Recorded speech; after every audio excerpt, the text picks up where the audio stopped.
This presentation explores how the concept of freedom, one of the most important principles in Canadian democracy, is increasingly being distorted in modern political rhetoric. The narrative examines how freedom is invoked selectively, emotionally, and strategically in ways that depart from its constitutional meaning. Drawing on legal foundations and recent examples across federal and provincial discourse, the slides explain how political actors reshape the idea of freedom to justify grievances, delegitimize institutions, and position themselves as the exclusive defenders of liberty. This shift marks a significant change in how public conversations interpret rights, responsibilities, and the charter framework that has long defined Canadian civic life. The answer to the core question is yes. Across Canadian political rhetoric, especially over the past decade, the concept of freedom has been used in increasingly distorted, selective, and manipulative ways. Instead of anchoring discussions in the Charter's balance between individual rights and collective responsibilities, some political actors now treat freedom as a tool for emotional mobilization. It is sometimes invoked to justify opposition to routine public obligations, to label regulatory actions as attacks on liberty, or to portray political opponents as fundamentally anti-freedom. This distortion moves the idea of freedom away from its constitutional meaning and into the realm of partisan branding and grievance politics. In recent years, some groups have reframed freedom to mean the absence of any rule, law, or obligation that feels personally inconvenient. This shift became especially visible during the pandemic, when standard public health measures were described as tyranny despite the Charter's long-established principle that rights can be subject to reasonable limits to protect others' safety. Freedom convoy messaging frequently equated masks, workplace safety requirements, and vaccine mandates with authoritarian rule, even though Canada's constitutional tradition has always recognized the interplay between rights and responsibilities. This rhetorical distortion turns a shared democratic principle into a personal shield against any form of public obligation. Some political narratives have begun to frame basic civic responsibilities, such as paying taxes, following licensing rules, or adhering to environmental regulations, as infringements on freedom. In this view, routine governance is recast as oppressive control. Claims that carbon pricing represents the end of freedom, or that safety regulations represent government intrusion shift political discourse away from evidence-based policymaking and toward grievance-driven language. This reframing positions essential structures of democratic society as threats, undermining public understanding of how governance actually operates. Another rhetorical distortion arises when political actors suggest that regulating hate speech or protecting vulnerable groups represents an attack on free expression. Assertions that laws such as Bill C-9 will criminalize the Bible present public safety legislation as a violation of religious freedom. These claims neglect the Charter's existing protections for expression, religion, and equality, as well as the well-established legal principle that freedom of expression does not include the right to cause harm or incite hatred.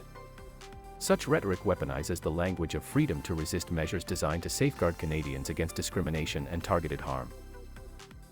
Certain political leaders have increasingly presented their own party as the sole defender of freedom, while portraying opponents, even moderate ones, as enemies of liberty.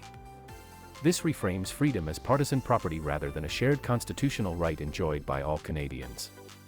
Claims that Canada is no longer a free country under one party, despite unchanged charter protections and functioning democratic institutions, deepen polarization and erode trust.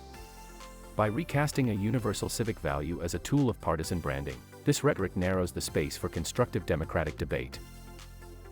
Some narratives now reject the idea that societal responsibilities are compatible with democratic freedom. This framing treats climate action, public health measures, zoning reform, and other collective policies as infringements on personal liberty. In reality, these obligations support the functioning, safety, and stability of the communities that make individual freedom possible. When political rhetoric defines freedom strictly as an individual entitlement without regard for collective impacts, it undermines the foundations of democratic cooperation. Fringe movements have taken this distortion further by claiming individuals have the freedom to opt out of Canadian law entirely. Freemen on the land and sovereign citizen-style arguments have appeared in traffic stops, legal disputes, and online forums. These claims reject the legitimacy of courts, licensing requirements, police authority, and taxation. Canadian courts have consistently ruled such arguments invalid, but their growing visibility reflects how extreme distortions of freedom can erode understanding of civic structures. Some politicians now claim that zero-emission vehicle standards infringe on personal freedom by limiting the choice of cars. In reality, EV mandates regulate industry transition timelines, not individual rights. The policy phases in gradually, gives automakers years of notice, and resembles long-standing approaches to safety and emissions standards.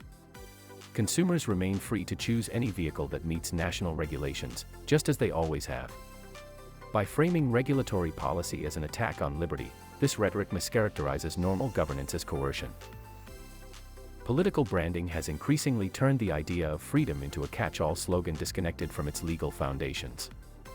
Calls to make Canada the freest country on earth overlook the fact that global indices already place Canada among the world's most free and stable democracies. Reducing freedom to a marketing message strips it of its constitutional grounding, leaving it vulnerable to misuse and oversimplification. This trend diminishes public understanding of the Charter's actual protections and limits. The evidence shows that the concept of freedom is being distorted across Canadian political rhetoric. Rather than functioning as a balanced Charter principle, freedom is increasingly used as a grievance amplifier, a partisan identity marker, or a justification for resisting laws and responsibilities essential to democratic life. When freedom becomes a slogan instead of a constitutional framework, public understanding suffers, polarization deepens, and shared democratic values erode. Re-anchoring the conversation in the Charter's real meaning, rights balanced with responsibilities, is essential for a healthy civic culture. This slide presents the foundational materials that informed the analysis. Charter sources establish the legal meaning of rights and reasonable limits. Academic and journalistic sources document how pandemic rhetoric, the Freedom Convoy, and sovereign citizen movements reshaped public language around liberty.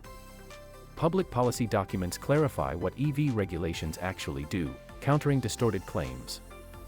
Global democracy indices show Canada's consistently high ranking, undermining narratives that portray the nation as unfree. Together, these sources provide a comprehensive, evidence-based understanding of how the idea of freedom is being repurposed within Canadian political rhetoric. Viewers can pause here to read the full citations and access the direct links provided in the presentation. For more fact-based content about Canadian politics, democratic health, economic trends, and rhetorical analysis, the Facts for Canadians platforms offer ongoing resources and educational material.